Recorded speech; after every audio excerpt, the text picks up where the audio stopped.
Dearly beloved in Jesus Christ, we are at the verge of the ordinary liturgical season, and today's parable puts forth appropriate narration to measure the growth of the Christian resources that we were bestowed with. In the parable of the talents, the master is the Christ himself, who is the ultimate owner and who has the power over all the persons and things in this world. The servants are the Christians whom Jesus bought with his own blood shed on the cross. And the talents are the gifts, fruits, and the charisms of the Holy Spirit. Hence, the gospel is nothing but Christ the Master coming down to settle accounts with his servants, the Christians, for the charisms that were given to them. In simple terms, the gospel passage tells that every human being is talented, and also it remains that this talent should be used in a responsible manner. Primarily, the parable tells that God gives men different talents in different measures. That's why St. Paul, in his letter to Ephesians chapter 4 verses 11, he says, the gifts that he gives are that some are called to be apostles, some to be prophets, some evangelists, some preachers, and some teachers. This tells that all are not called to be the same, but everyone is gifted differently. In humanistic terminology, we can say this is the dignity of labor. This also tells that in the sight of God, every work is equal. That's why no human person can blame God, saying God is partial in distribution of the talents to the humanity. For God, what matters is not that your talent, but how much you use the talent that was given to you. Every human person is demanded that he must use the talents that was given to him to the full measure and nothing at all. Men may not be equally talented, but men can be equal in their efforts. That is why a sweeper who does his work to the best may enter into heaven, whereas a pastor who neglects his work without doing it to the full measure may be thrown into the hellfire. Because God will be more happy with the best sweeper for his complete dedication than for a lethargic priest who does not perform all his actions to the full scale. Therefore, dear brothers and sisters in Jesus Christ, the gospel vividly tells that all are gifted differently, and everyone is demanded to give the best to the talents.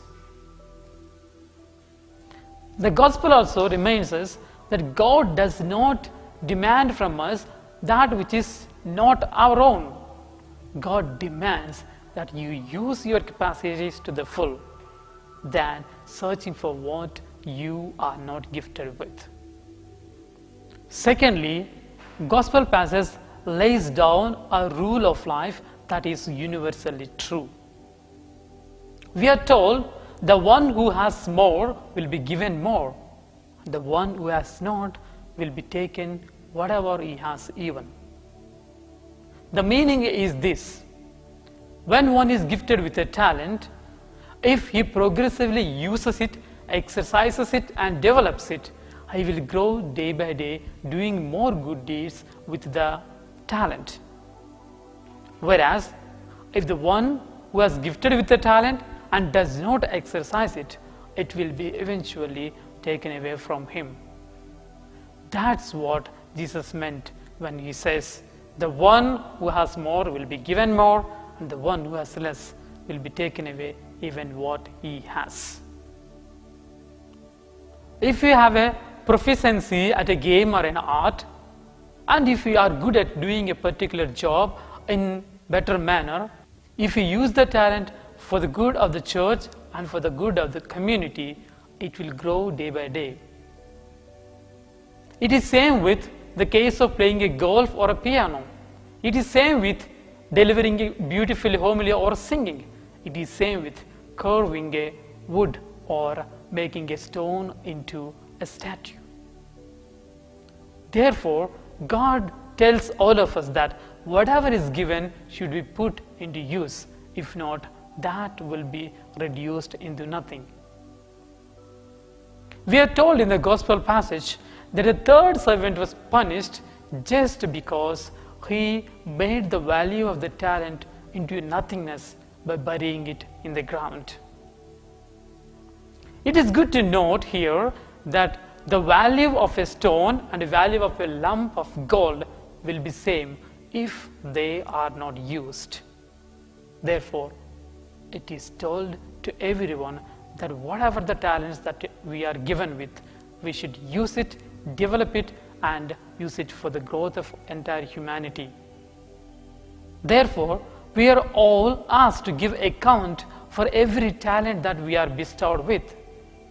And if it is evident that we don't use our talents, or we use less the talents that we are given, we will be punished or penalized, thrown into the outer darkness where gnashing and grinding of teeth happens.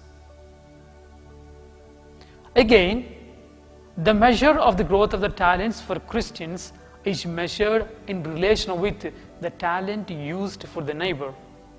For it is told in Ephesians 4:12, the charisms that one is given is for the benefit of the community, not for one's own sake. In the words of Pope Francis, the talents are the goods that God gives to the humanity, and these goods should bear good fruits for the good of the community. Jesus does not want of us that we keep His grace safe. He wants of us this, that we use His graces for the growth of the community. That's why He says, when you use this grows day by day. Therefore, dear brothers and sisters in Jesus Christ, today's gospel passage invites all of us to reflect and see, what are the talents that I have neglected because of my laziness? What are the resources I made them into worthlessness because of my lethargic character?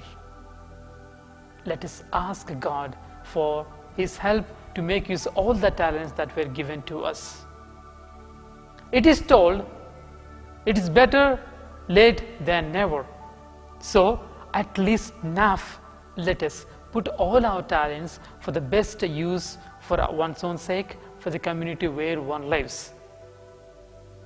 And let us always incline ourselves to God's help so that we may grow day by day in Christian virtues. Let God help us all in this regard.